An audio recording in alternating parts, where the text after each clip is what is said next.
اللهم اجعل القرآن لقلوبنا ضياء ولأسقامنا دواء۔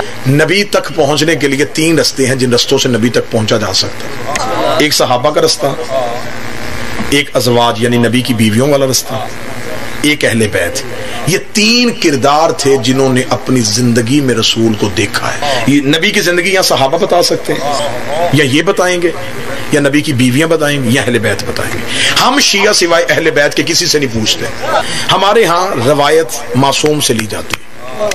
میرے اہل سنت بھائیوں کی سیاستہ، ان کی جتنی کتابیں ہیں ان میں روایات زیادہ صحابہ سے لی گئی ہیں۔ وہ کہتے دین صحابہ سے لیں، ہم کہتے اہل بیت سے لیں۔ پنچایت کی صورت میں سندھ والا مجمع فیصلہ کر دے، میں یہیں سے فیصلہ لے کے پنجاب تک پہنچ جاتا ہوں کہ سندھ نے فیصلہ کر دیا، ہمیں پنجاب میں بھی یہ فیصلہ مان لینا چاہیے۔ وہ کہتے ہیں صحابہ سے لیں، ہم کہتے ہیں اہل بیت سے لیں۔ اگر ہم اہل بیت سے نہیں لیتے، ہم صحابہ سے لے لیتے ہیں، تو میرا سنی بھائی صحابہ تو ہمیں پورا دین دے ہی نہیں سکتے، اس لیے کہ صحابہ وہ باتیں بتائیں گے جو نبی نے گھر سے باہر کی ہے، کیونکہ وہ گھر کے اندر نہیں آتے تھے، اس لیے کہ قرآن نے منع کیا ہوا تھا خبردار میرے نبی کے گھر میں داخل نہ ہونا۔ اگر ہم نبی کی بیویوں سے دین لیں گے تو وہ ہمیں وہی باتیں بتائیں گے جو گھر کے اندر ہے، کیونکہ قرآن نے انہیں کہا خبردار گھر سے باہر نہیں آنا۔ صحابہ کو اللہ اندر نہیں آنے دیتا، بیویوں کو خدا باہر نہیں جانے دیتا۔ مجبوری ہماری اہل بیت ہے۔ نبی گھر میں ہوتے تھے، یہ گود میں ہوتے تھے، نبی مسجد میں ہوتے تھے، یہ پھوس پہ ہوتے تھے، نبی بازار میں ہوتے تھے، یہ کانتوں پہ ہوتے تھے۔ متوجہ ہے میری بات کی جانب؟ صحابہ سے دین لیا ہی نہیں جا سکتا۔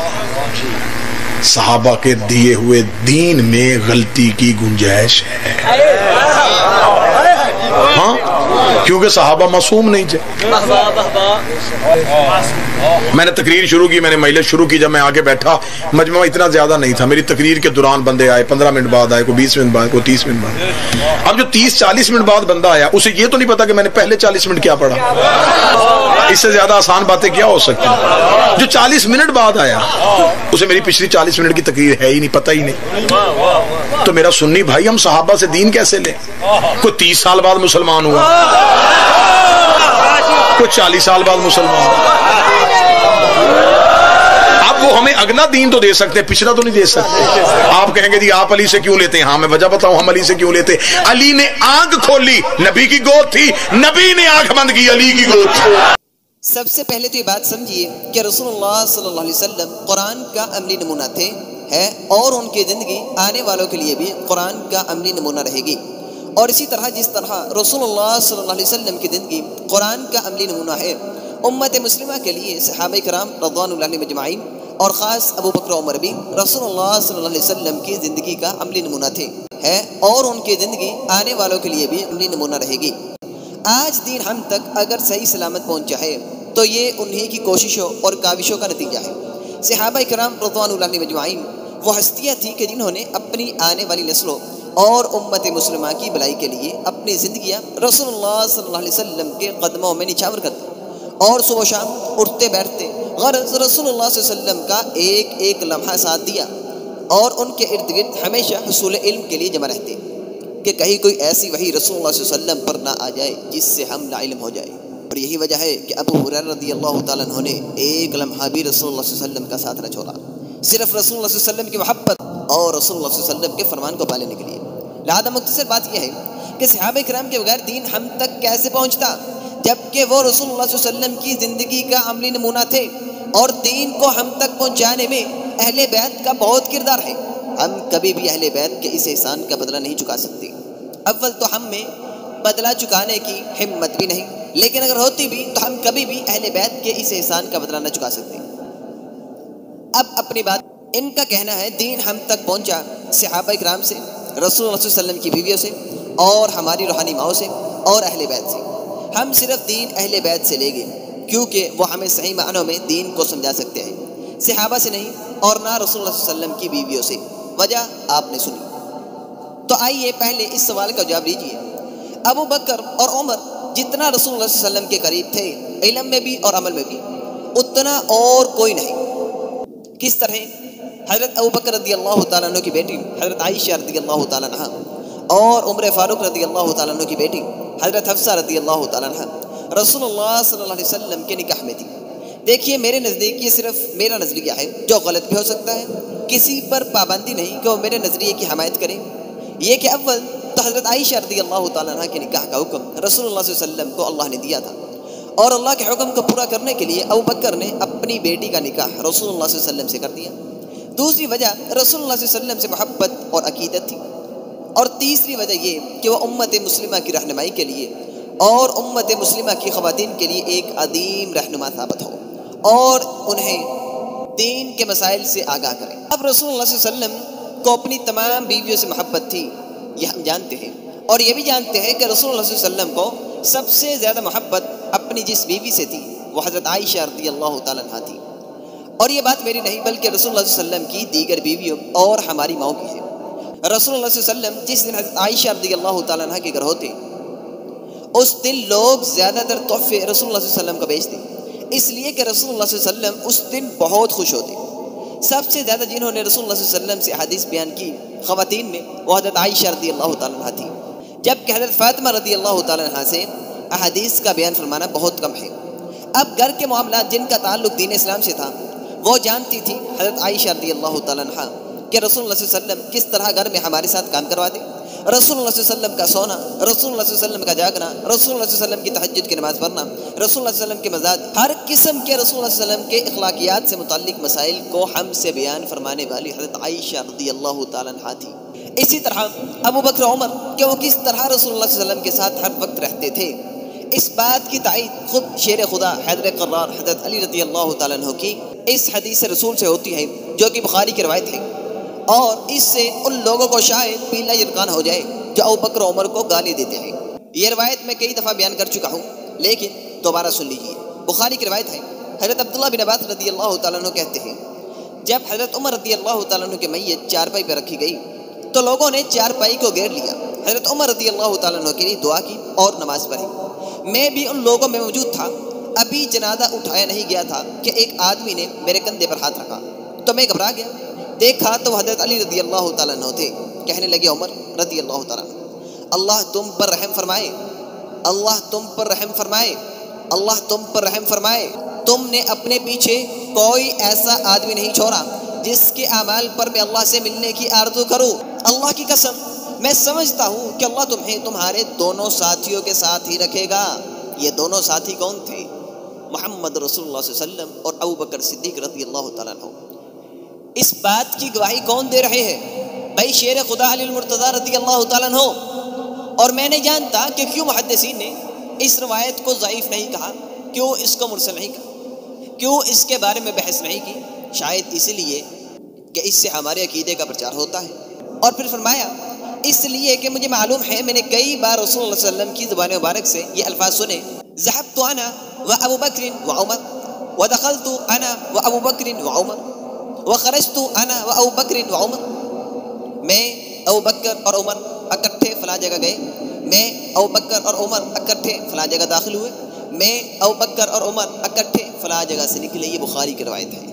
اب اگر وہ نکلے بھی رسول اللہ صلی اللہ علیہ وسلم کے ساتھ، داخل بھی رسول اللہ صلی اللہ علیہ وسلم کے ساتھ ہوئے، تو رسول اللہ صلی اللہ علیہ وسلم سے وہ الگ کب ہوئے؟ اللہ کی قسم یہ رسول اللہ صلی اللہ علیہ وسلم کی ذات سے اس وقت تک علیحدہ نہیں ہوئے جب تک اللہ تبارک و تعالیٰ نے رسول اللہ صلی اللہ علیہ وسلم کو فوت نہیں کر دیا۔ یہاں صرف رسول اللہ صلی اللہ علیہ وسلم کے جسم اطہر سے علیحدہ ہونا ہے، رسول اللہ صلی اللہ علیہ وسلم کے کردار سے نہیں، بلکہ رسول اللہ صلی اللہ علیہ وسلم کی وفات کے بعد بھی وہ رسول اللہ صلی اللہ علیہ وسلم کے کردار اور تعلیمات سے کبھی علیحدہ نہیں ہوئے، اور ان کو اس بات کی بشارت رسول اللہ صلی اللہ علیہ وسلم نے خود دی۔ اور ترمذی کی روایت ہے کہ رسول اللہ صلی اللہ علیہ وسلم نے ابو بکر اور عمر رضی اللہ تعالیٰ عنہ کو دیکھا تو فرمایا یہ دونوں میرے کان اور آنکھیں ہیں، یعنی ابو بکر اور عمر رسول اللہ صلی اللہ علیہ وسلم کے کان اور آنکھیں ہیں۔ اب میں نہیں جانتا کہ رسول اللہ صلی اللہ علیہ وسلم نے حضرت علی رضی اللہ تعالیٰ عنہ کو اپنے کان اور آنکھیں کیوں نہیں بتلایا؟ اچھا اب گھر کی باتیں بتائی امت کو ان کی بیٹیوں نے، اور رسول اللہ صلی اللہ علیہ وسلم کے کردار کی اور دین کی تعلیمات امت کو دی، ان کے باپوں نے پیچھے بچا کیا؟ یہ سوال تم سے ہے۔ دین میں پیچھے بچتا کیا ہے کہ جن کی تعلیمات ہم صحابہ کرام سے نہیں لے سکتے؟ دوسری بات، صحابہ سے دین لیا ہی نہیں جا سکتا، صحابہ کے دیے ہوئے دین میں غلطی کی گنجائش ہے، نعوذ باللہ من ذالک۔ یہاں بھی مسئلہ معصومیت کا ہے، اور میں اس موضوع پر 2 یا 3 درس دے چکا ہوں، لہذا دوبارہ اس پر بحث کرنا اپنا موضوع نہیں۔ صحابہ کے دیے ہوئے دین میں غلطی کی گنجائش ہے۔ اگر صحابہ میں غلطی کی گنجائش تھی تو رسول اللہ صلی اللہ علیہ وسلم نے کیوں انہیں اپنا خلیفہ بنایا، اور کیوں ابو بکر کو اپنے مصلی پر امام بنایا؟ ایک اور روایت میں پیش کرتا ہوں، جس سے یہ بات ثابت ہوتی ہے کہ خلافت کا حق صرف ابو بکر صدیق رضی اللہ تعالیٰ عنہ کا تھا رسول اللہ صلی اللہ علیہ وسلم کے چلے جانے کے بعد۔ دلیل حضرت حذیفہ رضی اللہ تعالیٰ عنہ سے روایت ہے کہ ہم رسول اللہ صلی اللہ علیہ وسلم کے پاس بیٹھے ہوئے تھے کہ رسول اللہ صلی اللہ علیہ وسلم نے ارشاد فرمایا، مجھے معلوم نہیں میں کب تک تمہارے درمیان زندہ رہوں، میرے بعد ان کی اقتدا کرنا، میرے بعد ان کی اقتدا کرنا۔ اگر علامہ صاحب کو یہ لفظ اقتدا اردو میں پسند نہیں آتا تو اس اردو کو میں عربی میں بدل دیتا ہوں، فاقتدوا بالذین من بعد، میرے بعد ان کی اقتدا کرنا۔ اور رسول اللہ صلی اللہ علیہ وسلم نے اشارہ فرمایا حضرت ابو بکر رضی اللہ تعالیٰ عنہ کی طرف اور حضرت عمر رضی اللہ تعالیٰ عنہ کی طرف، یعنی میرے بعد اگر کسی کی اقتدا کرنی ہو تو ابو بکر اور عمر کی کرنا۔ ایک اور حدیث پیش کرتا ہوں جس سے صدیق کی خلافت اور رسول اللہ صلی اللہ علیہ وسلم کے چلے جانے کے بعد امت کی رہنمائی کرنا صرف ابو بکر کا فریضہ تھی۔ بخاری کی روایت ہے کہ ایک عورت رسول اللہ صلی اللہ علیہ وسلم کی خدمت میں حاضر ہوئی اور رسول اللہ صلی اللہ علیہ وسلم نے ارشاد فرمایا پھر کسی وقت آنا۔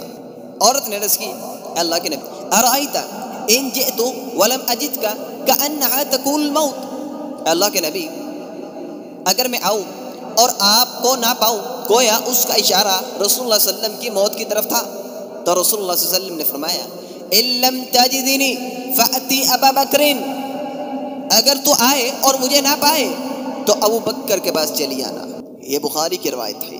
کیوں رسول اللہ صلی اللہ علیہ وسلم نے یہ نہیں فرمایا کہ علی کے پاس چلی آنا یا فاطمہ رضی اللہ تعالیٰ عنہ کے پاس چلی آنا؟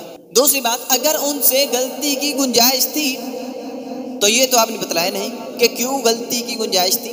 دیکھیے، صرف ابو بکر و عمر کی عداوت میں تمام صحابہ سے دین لینے کو حرام سمجھتے ہیں، نعوذ باللہ من ذالک۔ جن کو قرآن رضی اللہ کہے ان سے غلطی کا ہونا وہ بھی رسول اللہ صلی اللہ علیہ وسلم کی حدیث کے حوالے سے ناممکن ہے۔ دیکھیے، میں گزشتہ درس میں حدیث بیان کر چکا ہوں کہ رسول اللہ صلی اللہ علیہ وسلم نے فرمایا الا انی اوتیت الکتاب ومثلہ معہ، اگر میں کتاب یعنی قرآن دیا گیا ہوں اور اس کے ساتھ ایک اور چیز بھی یعنی حدیث بھی دیا گیا ہوں۔ اب جس طرح قرآن کی حفاظت کی ذمہ داری اللہ تبارک و تعالیٰ نے خود پر لی ہے، اسی طرح حدیث کی حفاظت کی ذمہ داری صحابہ کرام نے اپنے ذمہ لی تھی اور ایسی حفاظت کی کہ اس کو بیان کرنے کے لیے الفاظ ادا ہی نہیں کیے جا سکتے۔ دن رات رسول اللہ صلی اللہ علیہ وسلم سے حدیثیں سننے والے اور اپنے پاس اسے محفوظ کر لینے والے کہ دین میں غلطی کر سکتے ہیں۔ تیسری بات یہ کہ ہم دین صحابہ سے کس طرح لے سکتے ہیں، جبکہ ان میں سے بعض نے 30 سال بعد کلمہ پڑھا اور بعض 20 سال بعد مسلمان ہو رہے ہیں، لہذا ہماری مجبوری ہے ہم دین ان سے لیتے ہیں جو پیدا ہی مسلمان ہوا ہو۔ اچھا، تم نے دین لیا علی رضی اللہ تعالیٰ عنہ سے کیونکہ وہ پیدا ہی مسلمان ہوئے، جبکہ یہ بات بالکل بے بنیاد ہے۔ طبرانی میں حضرت حسن رضی اللہ تعالیٰ عنہ جو کہ بیٹے ہیں حضرت علی رضی اللہ تعالیٰ عنہ کے، فرماتے ہیں نابالغ افراد میں سے جو سب سے پہلے رسول اللہ صلی اللہ علیہ وسلم پر ایمان لائے وہ علی رضی اللہ تعالیٰ عنہ تھے۔ یہ میری بات تو ہے نہیں، بات ان کی ہے جو تمہارے امام اور امیر المومنین ہیں اور جنہیں تم معصوم سمجھتے ہو۔ اور ظالمو، اگر ابو بکر اور عمر بعد میں مسلمان ہوئے تو علی رضی اللہ تعالیٰ عنہ کون سا پیدا ہوتے ہی مسلمان ہوئے؟ اور سب سے پہلے بالغ افراد میں سے جو رسول اللہ صلی اللہ علیہ وسلم پر ایمان لائے وہ ابو بکر صدیق رضی اللہ تعالیٰ عنہ تھے۔ رسول اللہ صلی اللہ علیہ وسلم کی ایک بار کی دعوت پر وہ ایمان لائے اور ان کے کہنے پر خلیفہ سوم عثمان غنی رضی اللہ تعالیٰ عنہ بھی مسلمان ہوئے۔ لہذا پھر تو دین علی رضی اللہ تعالیٰ عنہ سے بھی نہیں لینا چاہیے۔ جب ابو بکر عمر کی باری آئے تو روایات بالکل ٹھیک، اور جب علی رضی اللہ تعالیٰ عنہ کی باری آئے تو روایات گری گئی۔ یعنی علی رضی اللہ تعالیٰ عنہ نے آنکھ کھولی تو رسول اللہ صلی اللہ علیہ وسلم کی گود، اور رسول اللہ صلی اللہ علیہ وسلم نے آنکھیں بند کی تو علی رضی اللہ تعالیٰ عنہ کی گود۔ اور ظالموں، جانتے ہو وہ گود جس میں رسول اللہ صلی اللہ علیہ وسلم نے اپنی زندگی کی آخری سانس سے لی، وہ لب جو آخری وقت میں رسول اللہ صلی اللہ علیہ وسلم کے لب مبارک کے ساتھ ملے، وہ گود اور وہ لب حضرت عائشہ رضی اللہ تعالیٰ عنہ کے تھے۔ اور وہ کندھے جس نے نبوت کا بوجھ اٹھایا، وہ کندھے ان کے بابا ابو بکر صدیق رضی اللہ تعالیٰ عنہ کے تھے۔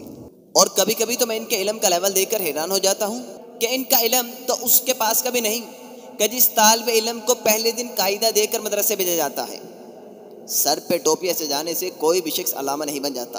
اگر سر پہ ٹوپیاں سے جانے سے کوئی علامہ بن سکتا تو سب سے پہلے یہ تجربہ بے وقوف لوگ کرتے۔ ہم دین ان سے کیوں نہیں لیتے؟ اس لیے کہ اگر بالفرض ہم ان سے دین لے لیتے ہیں تو وہ ہمیں صرف اگلا دین دے سکتے ہیں، پچھلا نہیں، کیونکہ اس وقت تو وہ مسلمان ہوئے نہیں تھے۔ لہذا علی رضی اللہ تعالیٰ عنہ سے ہم دین اس لیے لیتے ہیں کہ وہ ہمیں اگلا دین بھی اور پچھلا دین دونوں دے سکتے ہیں۔ اچھا، یہ تھی ان کی عقلی دلیل۔ اب میں اس دلیل کا دیکھیے رد کس طرح کرتا ہوں۔ دیکھیے، نبوت نبی کو ملتی ہے 40 سال کی عمر میں۔ شریعت نبی پر نبوت ملنے کے بعد اترنا شروع ہوتی ہے۔ جب انبیاء پر وحی کا سلسلہ آنا شروع ہو جائے تو شریعت اترنا شروع ہو جاتی ہے۔ اسی طرح رسول اللہ صلی اللہ علیہ وسلم پر شریعت اترنا شروع ہوئی جب 40 سال کی عمر میں رسول اللہ صلی اللہ علیہ وسلم کو نبوت جیسی عظیم نعمت سے سرفراز کیا گیا۔ اب جب رسول اللہ صلی اللہ علیہ وسلم پر وحی اترنا شروع ہوئی تو جبرائیل رسول اللہ صلی اللہ علیہ وسلم پر شریعت کو لے کر نازل ہوتے رہے۔ چونکہ نبوت سے پہلے جبرائیل رسول اللہ صلی اللہ علیہ وسلم کے پاس نہیں آیا کرتے تھے، اب نبوت کے بعد رسول اللہ صلی اللہ علیہ وسلم کی طرف جبرائیل آنا شروع ہوئے اور شریعت ان پر اترنا شروع ہوئی۔